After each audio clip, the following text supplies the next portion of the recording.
అందరికీ నమస్కారం. Welcome to our channel. ఈరోజు టాపిక్ ఏంటంటే సెలబ్రిటీల గురించి.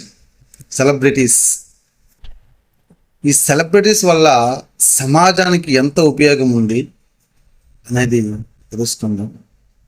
తెలుసుకునే ముందు మన యొక్క ఛానల్ కొత్తగా ఏమైనా చూస్తుంటే సబ్స్క్రైబ్ చేసుకోండి. వీడియోని స్కిప్ చేయకుండా చూడండి, అప్పుడే మీకు మంచి చెడు తెలుస్తుంది. అలాగే చూసిన తర్వాత దయచేసి లైక్ చేయండి. మీ యొక్క లైక్సే నా యొక్క ఎనర్జీ. టాపిక్లోకి వెళ్దాం. సెలబ్రిటీస్లు ఎవరైనా సరే సమాజంలో నుంచే పుడతారు. కామన్ మ్యాన్గా ఉన్న ఒక వ్యక్తి ఒక్కసారిగా సెలబ్రిటీ అవుతాడు. కామన్ మ్యాన్గా బిహేవ్ చేస్తున్న ఒక వ్యక్తి సెలబ్రిటీ అయిన వెంటనే తన యొక్క ఆలోచన విధానము, తను నడుచుకునే విధానము అన్నీ చేంజ్ చేసుకుంటాడు. మంచిదే, కాదంటాము. కానీ మనిషి మారాలి, కానీ మనసు అనేది మారకూడదు.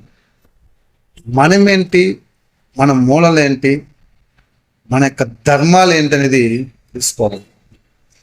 ఎందుకంటే సెలబ్రిటీ అయిన వాళ్ళు యొక్క ప్రభావం ఈ సమాజం పైన చాలా ఎక్కువ శాతం ఉంటుంది. ఇది అక్షర సత్యం.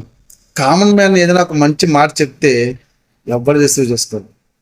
అదే ఒక సెలబ్రిటీ చెప్పాడంటే అంత బాగా చెప్పాడు రబ్బా స్వామి అంట. కావున ఈ సెలబ్రిటీలు ఆలోచన చేయాలి. ఏదైనా ఒక ప్రకృతి విపత్తు వచ్చినప్పుడు మీరు సింపుల్గా ఒక సినిమా ఇండస్ట్రీకి కావచ్చు, ఒక కార్పొరేట్ సంస్థలకు కావచ్చు, అమౌంట్ గవర్నమెంట్కి ఫండ్స్గా ఇచ్చేస్తే ఏమీ రాదు. దాని ద్వారా మీ యొక్క వ్యక్తిగతంగా ప్రజలకే దగ్గరుండి సేవ చేస్తే మీకు హ్యాపీగా ఉంటుంది, సంతోషంగా ఉంటుంది. వాళ్ళందరూ కూడా మిమ్మల్ని ఆశీర్వదిస్తారు. మీరు 2 కోట్లు 3 కోట్లు 5 కోట్లు గవర్నమెంట్కి ఇస్తే వాళ్ళు తింటున్నారో ఏం చేస్తున్నారో మీకు తెలియదు కదా. ఆలోచన చేయండి. ఫిల్మ్ ఇండస్ట్రీలో ఉన్న వాళ్ళు ఒక్కొక్క సినిమాకి 50 నుంచి 100 కోట్లు తీసుకుంటారు. మీరు సింపుల్గా 5 కోట్లు 2 కోట్లు 1 కోటి ఇచ్చేస్తారు.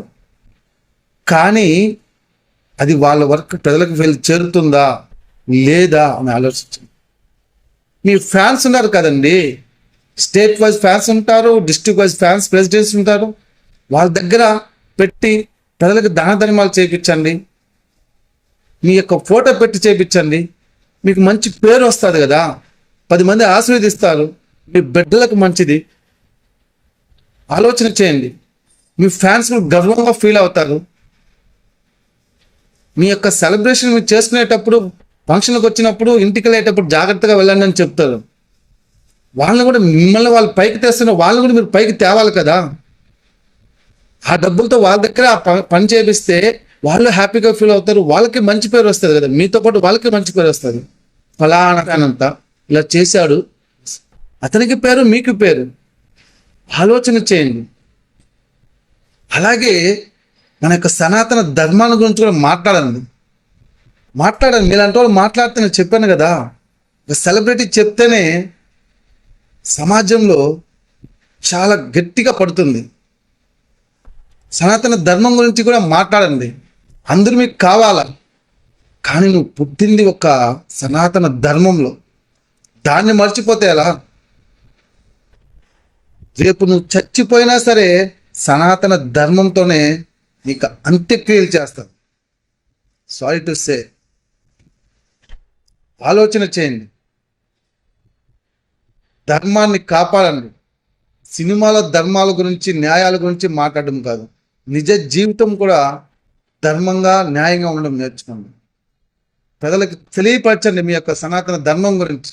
సినిమాలోనే కాదు, సమాజం చాలా పొల్యూట్ అయిపోయినది. దయచేసి సినిమా ఇండస్ట్రీలో ఉన్న వాళ్ళు కావచ్చు, వాళ్ళ ప్రభావమే ఎక్కువ ఉంటుంది కాబట్టి దయచేసి మీరే ఎక్కువగా ప్రజలకి మన యొక్క సనాతన ధర్మాన్ని తెలియపరచండి. నాకు హంబుల్ రిక్వెస్ట్, ప్లీజ్. ప్రతి ఒక్క హీరో బయట వచ్చి మన ధర్మం గురించి అప్పుడప్పుడు మాట్లాడండి. మన యొక్క సనాతన ధర్మాన్ని నిలబెట్టండి. రాబోయే తరానికి మన ధర్మాన్ని అందజేయండి. మన యొక్క ధర్మాన్ని పాతకాలంలో ఇచ్చారు కాబట్టి మనం ఇలా బతుకుతున్నాము, నడుచుకుంటున్నాము. మనము రాబోయే తరానికి అందించాలి కదా. కావున అది మీ వల్లే సాధ్యం అవుతుంది. దయచేసి ఆలోచన చేయండి. ప్రతి ఒక్క సెలబ్రిటీ మీదటనే సెలబ్రిటీస్ కొంచెం ఆలోచన చేసి మీ ఫ్యాన్స్ని కూడా, వాళ్ళకు కూడా మంచి గొప్ప పేరు తెచ్చేటట్టుగా మీరు ప్రవర్తిస్తారనేసి. హ్యాపీగా మీరేమో సినిమాలు తీసుకున్నారు, వాళ్ళేమో ఇక్కడ సెలబ్రేషన్ చేస్తున్నారు. వాళ్ళకి ఎన్ని కష్టాలు పడుతున్నారు వాళ్ళకి మాత్రం తెలుస్తుంది. వాళ్ళని కూడా మీరు కాపాడాల్సిన బాధ్యత మీకు ఉంది. దయచేసి మీరు చేసే దాన ధర్మాలు వాళ్ళ ద్వారా చేపిస్తే వాళ్ళు గర్వంగా ఫీల్ అవుతారు. కాబట్టి మన యొక్క సనాతన ధర్మాన్ని కూడా మీరు కాపాడతారని కోరుకుంటున్నాను. అభిమానులందరూ కూడా సరే మీ యొక్క ఫ్యాన్స్కి తెలియపరచండి. కావున వీడియో మీరు నచ్చినట్టే లైక్ చేయండి, అలాగే ఈ యొక్క వీడియోని షేర్ చేయండి. దయచేసి ఒక మంచి వీడియోతో మళ్ళీ కలుద్దాం. జై హింద్.